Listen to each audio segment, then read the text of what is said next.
The broadcast of the regular meeting of the Zoning Board of Adjustment will now begin. Good afternoon, everyone. Welcome to this live broadcast of our virtual meeting today, September 17th, 2020. This meeting includes the remote participation of members as authorized under Minnesota statutes, section 13D.021, due to the declared local health pandemic. For the record, my name is Matt Perry and I'm chair of the Zoning Board of Adjustment. I will now call this meeting to order and ask the clerk to call the roll so that we may verify the presence of quorum. Cooper. Here. Finlayson. Aye. Hutchins. Johannesson. Ogiba. Here. Perry. Here. Sandberg. Here. Softly. Aye. Wang. Aye. That's 7 members. We do have quorum, thank you. With that, we will proceed to our agenda, a copy of which was posted for public access to the city's legislative information management system, available at LIMS, that's lims.minneapolismn.gov. Is there a motion to approve this agenda? So moved. Finlayson. Second, Sandberg. It's been moved and seconded. Is there any discussion? Hearing and seeing none, will the clerk please call the roll? Cooper. I think I wasn't at the last meeting, so I abstain. Okay. Finlayson. Aye. Ogiba. Yes. Perry. Yes. Sandberg. Yes. Softly. Aye. Wang. Aye. And 6 yeas. Ms. Cooper, this is for the agenda, so you can vote on this. It's the next item on approval of actions that you'll have to abstain from. Well, in that case, aye.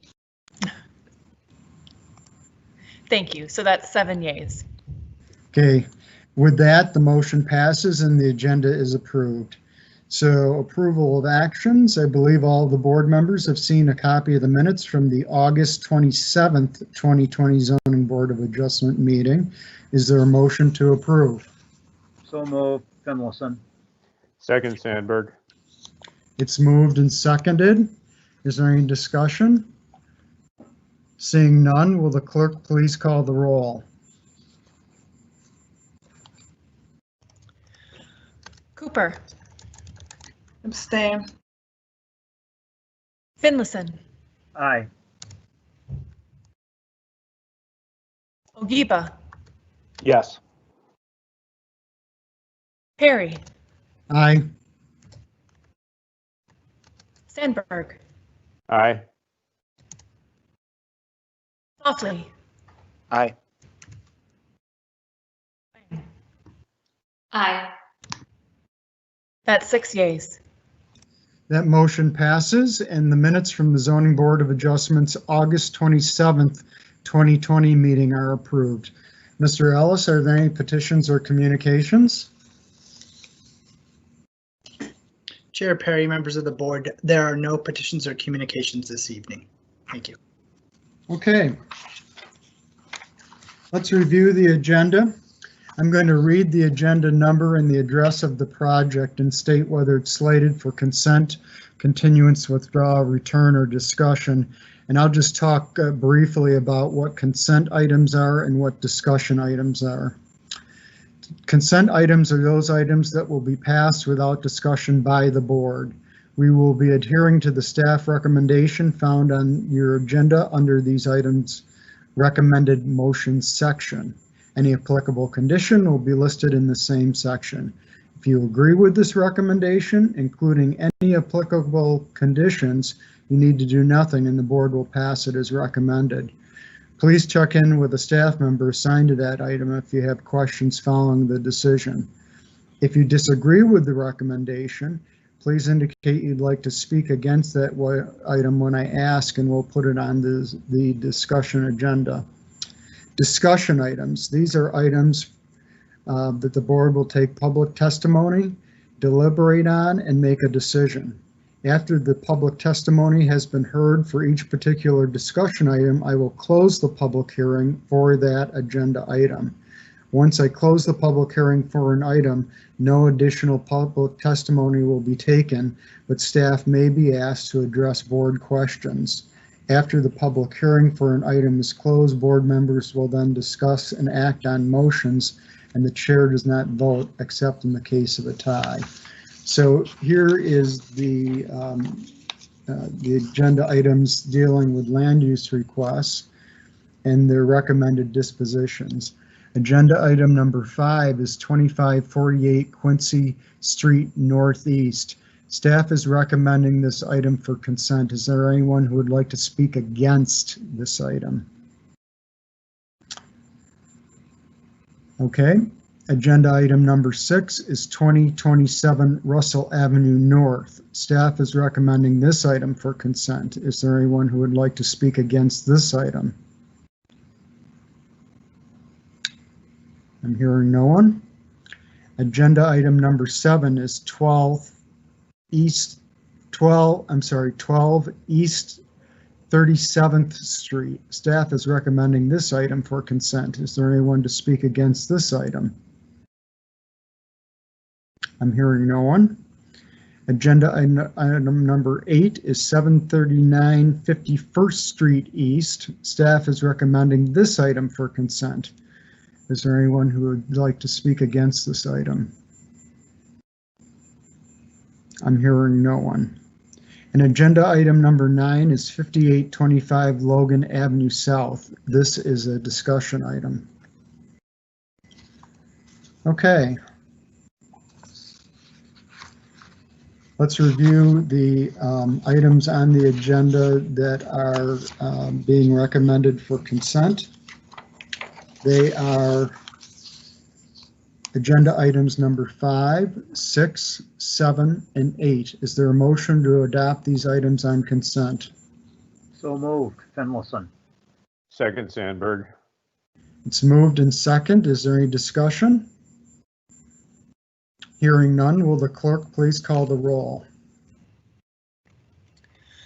Cooper, Aye. Finlayson, Aye. Ogiba, Yes. Sandberg, Aye. Softly, Aye. Wang. Aye. That's 6 yeas. Okay, the motion passes. So for those of you who are here for agenda items number 5, 6, 7, or 8, your land use requests are approved. Good luck with your projects. Thanks for joining the phone call today. Let's go on to agenda number 9, Mr. Kohlhaas.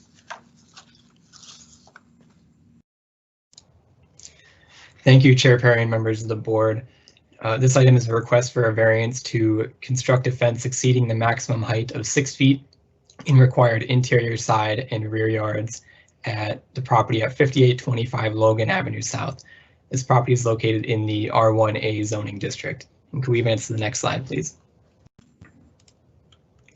This is a photo showing taken from the front yard. It's a single family dwelling, 1-story with a detached garage in the rear.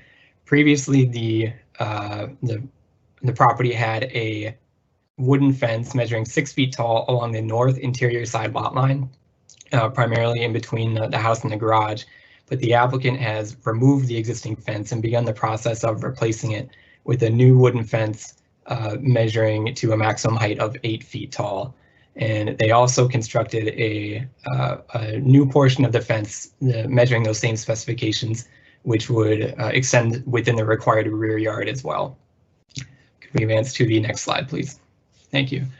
This is a site plan prepared by the applicant, which includes some highlights added by staff showing the two sections of the fence which have begun to be installed by the applicant.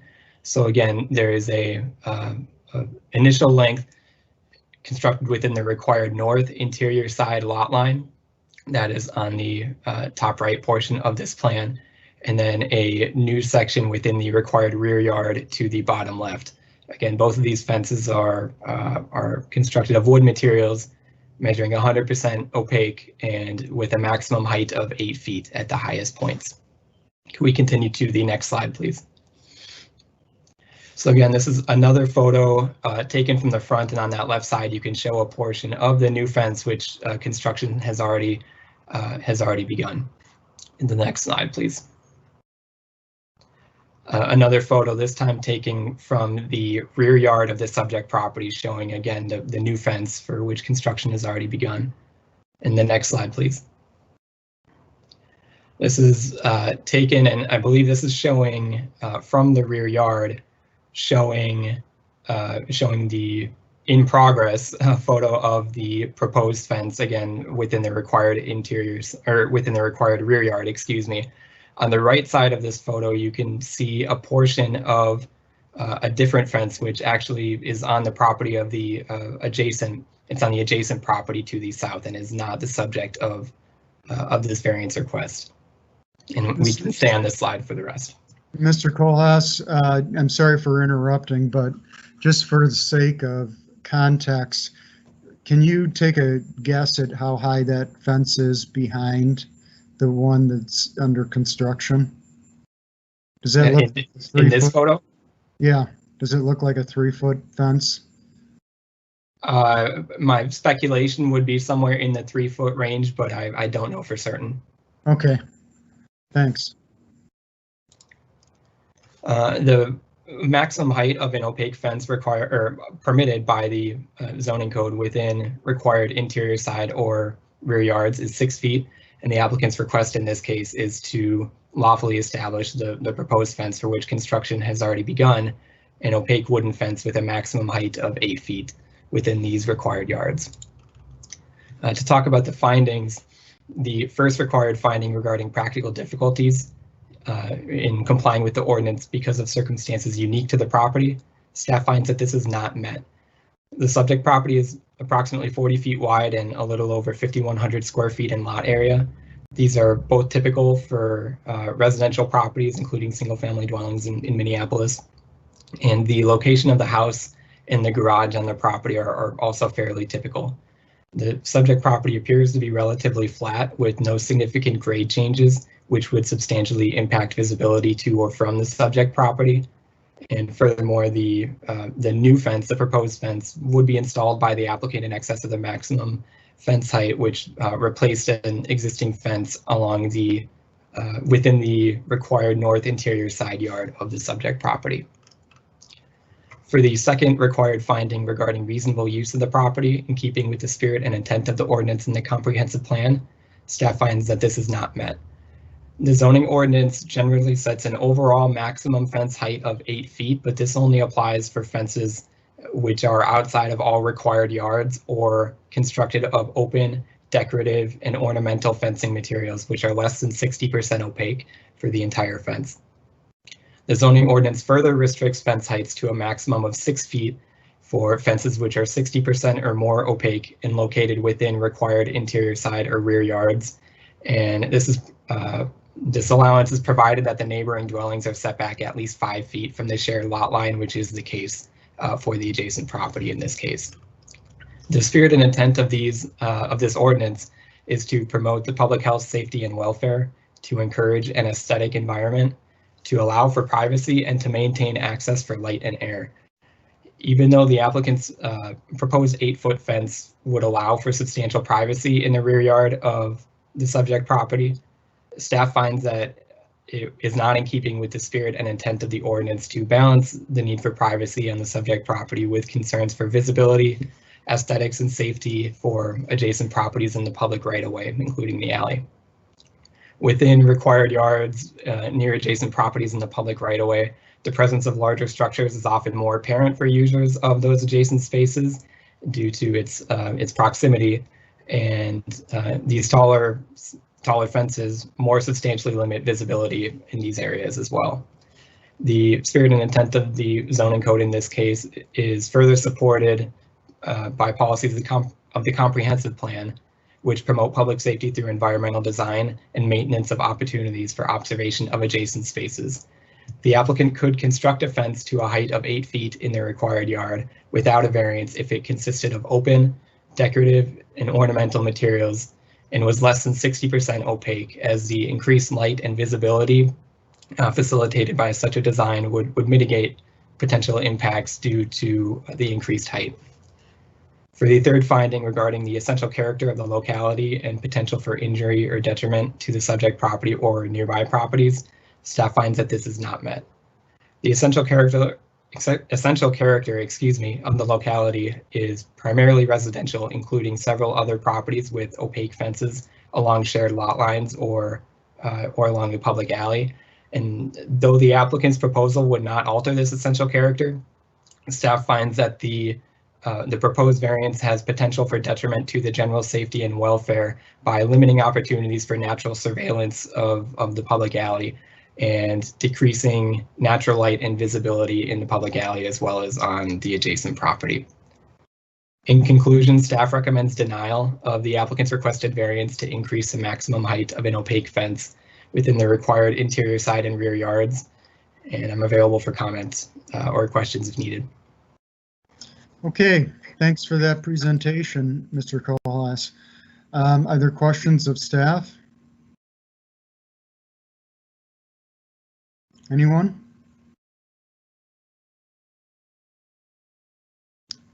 Is the applicant on the phone? Chair Perry, members of the board, we are still trying to contact the applicant. Part of our tech support team has just reached out to him on the phone. So he's not with the meeting yet, but we hope to get him in soon.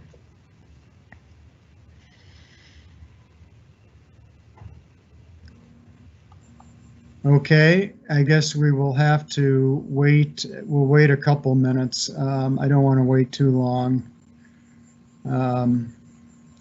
Did he, I should ask this though, when was he contacted about how to get into the meeting and access the meeting?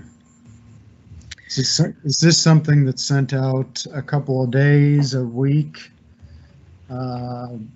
When does this happen for applicants? Chair Perry, members of the board, the meeting invite is pulled from the website about an hour before the meeting, so at 3:30 this afternoon, and at that point the applicant had not yet signed up. So he contacted the planner, Mr. Kohlhaas, and between myself and Mr. Kohlhaas, we were able to put him in touch with IT to get him signed up for tonight's meeting and to get the call-in information. But since in that time, in the last since about 3:45, we've been working with him to try and get him into this meeting, and it still has not yet come to fruition. So is there a technical difficulty problem? No, it's I'm trying to get clarification. Hang on one moment. Okay. yeah. See, Chair Perry, yeah, like Rachel mentioned, he had missed the deadline to get into the meeting, so we sent him the credentials to contact and get into the meeting via phone, and apparently that's not working for him. So I've reached out to our IT person to reach out to him directly to see if we can get him into the meeting via phone. All right, so he missed a deadline, and now there's some, and missing the deadline means that there has to have been a special process to get into participate, and there are some hurdles that are being trying to overcome in doing that right now. Is that about it?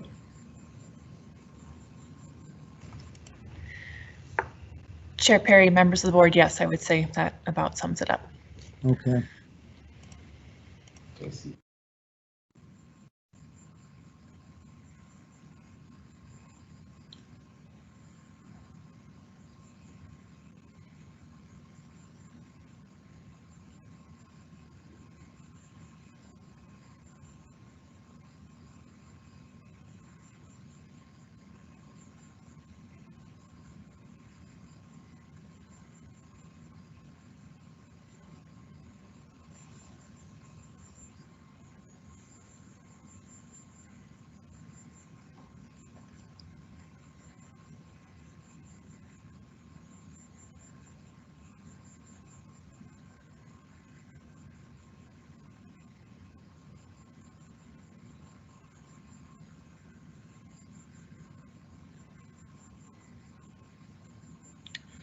And I see from the chat that the applicant is trying to call.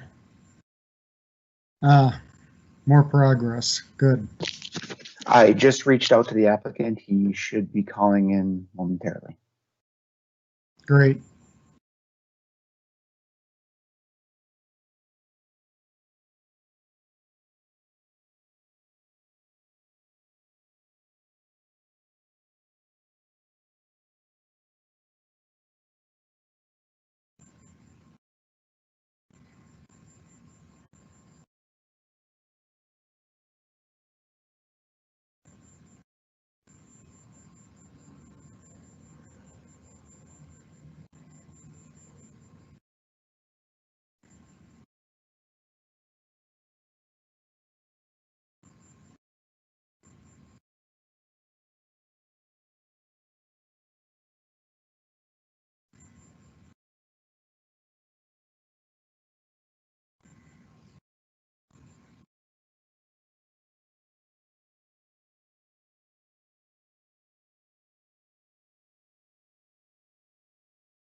Well, let me officially open the public hearing. It sounds like somebody just joined.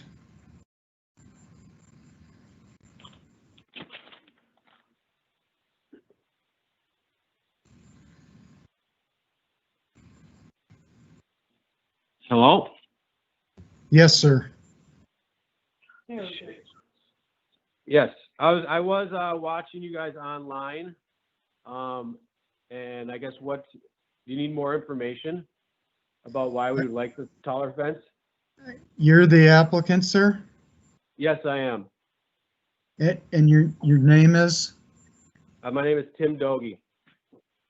Mr. Dogie, you have an opportunity as any member of the public does, but as the applicant to give reasons. Staff is saying that they don't believe you. They can find for the 3 legal findings that we have to find for in order to approve a variance. So you can give your case why you think those findings are met, and we should approve the variance. You have the ability to do that if you would like. Well, the whole reason for me to build a taller fence is to create privacy for the people that live there. They feel unsafe with a lower fence because the neighbors are very nosy and kind of watch them, and you can see them looking through the windows and looking into the backyard because their house sits higher up. And the fence on the side where it is, I believe it's 7 feet 8 inches, and then the one in the back on the alley is only 6 feet 7 inches. So the yard actually slopes down from where the house is to the alley. So when you build a 6-foot fence, you can see directly over it, and I can see directly into the other people's house, and they can see into my house also. The people that live there, they have a special needs kid, and he does not feel comfortable out there when he sees people staring in at him, doing his games or whatnot. They just don't feel comfortable in their own home because of the privacy or the lack thereof privacy. So that's why we're trying to build a taller fence so no one can look inside their yard. Are you familiar with the 3 legal findings? Yeah, he said something about the sunlight can't get through in the air and something along those lines. Yes, and also there has to be something unique about your property that make it impossible for you to use it in a reasonable way. Well, for me, it's called, safety of, they just don't feel safe in their own home. So to create privacy for that, you build a taller fence. And that's the only thing I'm trying to do is create a safe environment for them to live and not feel like they're being watched by everybody around. And so I guess, that's just the whole reason of building a taller fence, is to make them safe and feel comfortable in their own home. Okay. Thanks for that testimony. People might have some questions for you. Are there any questions of Mr. Doge? Ms. Wang has a question. Yeah, just out of curiosity, how tall are the surrounding houses near this property? They're the typical 1.5-story house. There is a couple of ones that have been enlarged to 2-story houses, but it's really the gentleman that is directly next door. He has made it quite, like, I don't want to get into specific names of people, and because they still have to live there, so I'm not.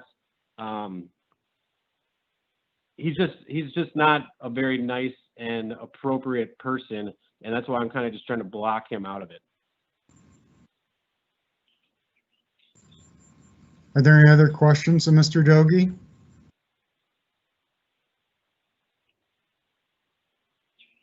I don't think there are. Is there anybody else?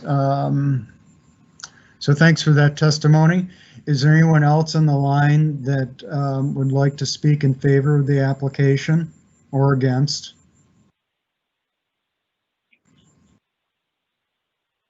I don't think there is. So I'm going to close the public hearing. Board comment.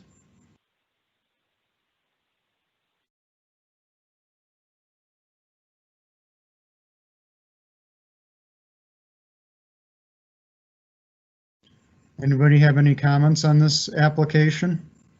Mr. Ogiba?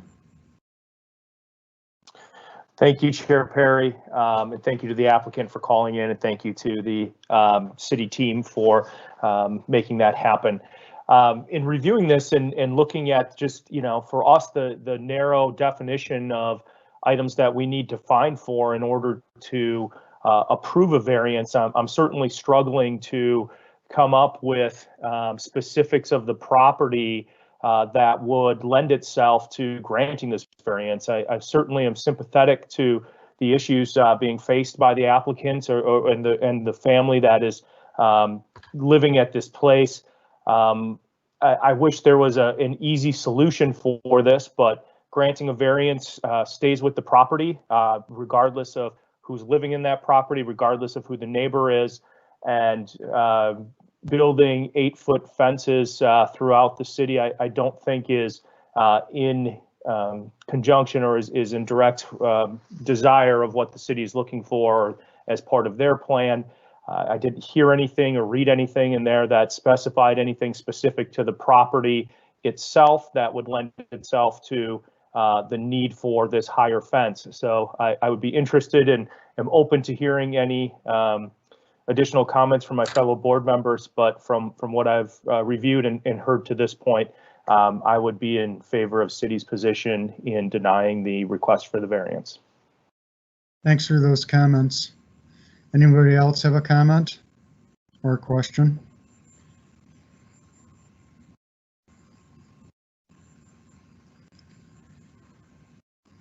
With that, I would say I would entertain a motion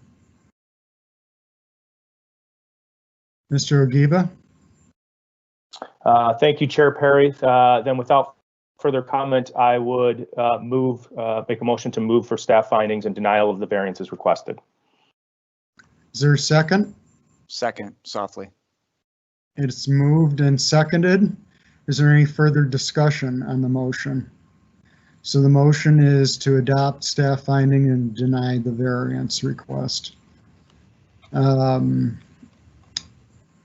With that, would the clerk please call the roll? Cooper, No. Finlayson, Aye. Ogiba, Yes. Sandberg, Aye. Softly, Aye. Wang. Aye. That's 5 yay, 1 nay. And so that motion passes and the variance request is denied. Mr. Dogie, you can speak to the staff member who's assigned to this, that's Mr. Kohlhaas, on what your options are going forward. So I'd encourage you to follow up with him. And with that, we have completed all the items on the agenda for this meeting. I'll ask members and staff if there are any other matters to come before this meeting. I see that there is no old or new business from Mr. Ellis. And no comments from our board members. So with that and without objection, I will declare this meeting adjourned. Our next meeting will be October 1st, 2020. Thank you, everyone.